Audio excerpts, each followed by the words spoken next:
કચ્છ યુનિવર્સિટીમાં ભારતીય જ્ઞાન પરંપરા વિષય પર રાષ્ટ્રીય પરિસંવાદ યોજાયો. વિદ્વાનોએ સાહિત્યિક વારસાને ઉજાગર કર્યો. ગુજરાત સરકારના શિક્ષણ વિભાગ, ક્રાંતિગુરુ શ્યામજી કૃષ્ણ વર્મા કચ્છ યુનિવર્સિટીનો ગુજરાતી વિભાગ અને શ્રી હમીરજી રત્નું લોકસાહિત્ય કેન્દ્રના સંયુક્ત ઉપક્રમે તાજેતરમાં એક દિવસીય રાષ્ટ્રીય પરિસંવાદનું ભવ્ય આયોજન કરવામાં આવ્યું હતું. ભારતીય જ્ઞાન પરંપરા અને ઐતિહાસિક સાહિત્ય વિષય પર આધારિત આ કાર્યક્રમ નોલેજ કન્સોર્ટિયમ ઓફ ગુજરાતના સહયોગથી યુનિવર્સિટીના કોર્ટ હોલ ખાતે યોજાયો હતો. ભારતીય જ્ઞાન પરંપરા અને ઐતિહાસિક સાહિત્ય વિષય પર યોજાયેલા આ સેમિનારમાં વિદ્વાનોએ ભારતીય સંસ્કૃતિ અને પ્રાદેશિક સાહિત્યના અતૂટ સંબંધો પર પ્રકાશ પાડ્યો હતો. કાર્યક્રમની શરૂઆત રજિસ્ટ્રેશન અને અલ્પાહાર બાદ પરંપરાગત દીપ પ્રાગટ્ય અને કચ્છના પ્રખર સાહિત્યકાર દુલેરાય કારાણીજીને પુષ્પાંજલિ અર્પણ કરીને કરવામાં આવી હતી. ગુજરાતી વિભાગના અધ્યક્ષા ડોક્ટર કાશ્મીરાબેન મહેતાએ સ્વાગત પ્રવચન દ્વારા કાર્યક્રમની રૂપરેખા આપી સૌને આવકાર્યા હતા. ઉદ્ઘાટન સત્રમાં ઉપસ્થિત મહાનુભાવોએ ભારતીય સંસ્કૃતિ અને જ્ઞાનના મહત્વ પર ભાર મૂક્યો હતો.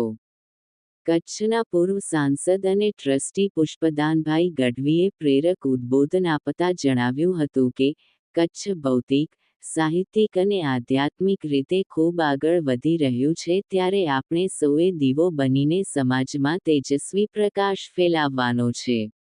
આ તકે કચ્છ મોરબીના સાંસદ વિનોદભાઈ ચાવડાએ ભારતીય જ્ઞાન પરંપરાને એક અફાટ દરિયો ગણાવતા કહ્યું હતું કે આપણો સાહિત્યિક વારસો આપણને સ્વયંભૂ મળેલો છે અને તેને જાળવવા માટે સરકાર પણ સતત પ્રયત્નશીલ છે. કચ્છ યુનિવર્સિટીના કુલપતિ ડોક્ટર મોહનભાઈ પટેલે દુલેરાય કારાણીની જન્મ અને પુણ્યતિથિનો ઉલ્લેખ કરી જણાવ્યું હતું કે કચ્છના સમૃદ્ધ સાહિત્ય પર હજુ 20 વર્ષ સુધી સંશોધન થઈ શકે તેટલું પાતું મોજૂદ છે. તેમણે વધુમાં ઉમેર્યું કે ધોરણ 6 થી કોલેજ સુધી ભગવદ્ ગીતાનો અભ્યાસક્રમમાં સમાવેશે જ્ઞાન પરંપરાના ઉજ્જવળ ભવિષ્યની નિશાની છે.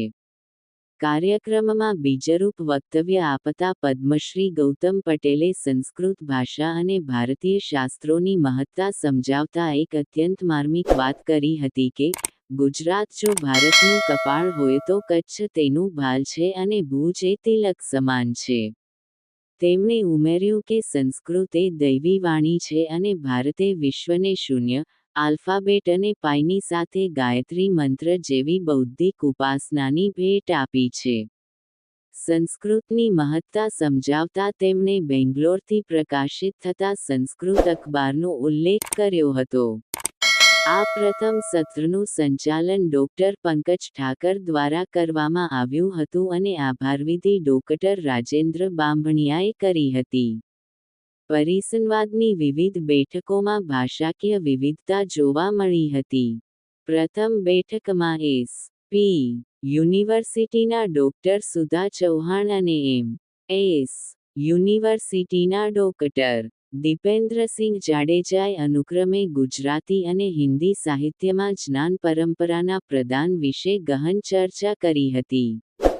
પ્રથમ બેઠકનું સંચાલન નીલુબેન ગોહિલ અને અંજનાબેન રામાનંદીએ કર્યું હતું.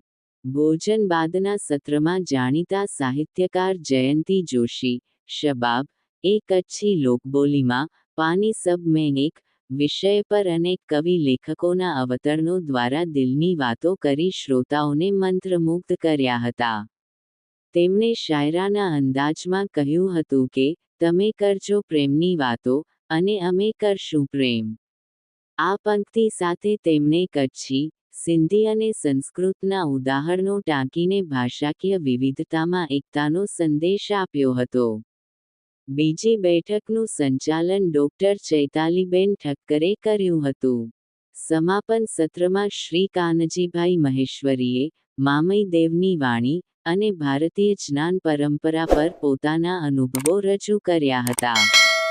સમાપન સત્રનું સંચાલન ડોક્ટર મેહુલ પટેલે કર્યું હતું.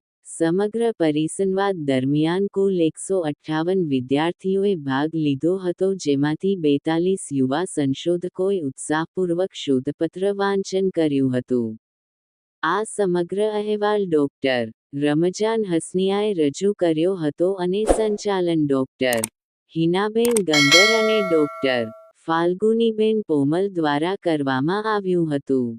કાર્યક્રમના અંતે વિદ્યાર્થીઓએ પોતાના પ્રતિભાવો આપ્યા હતા અને મહિલા કોલેજના પ્રિન્સિપાલ ડોક્ટર. હિનાબેન ગંગર દ્વારા આભારવિધિ સાથે કાર્યક્રમનું સફળ સમાપન કરવામાં આવ્યું હતું. અહેવાલ પૂજા ઠક્કર.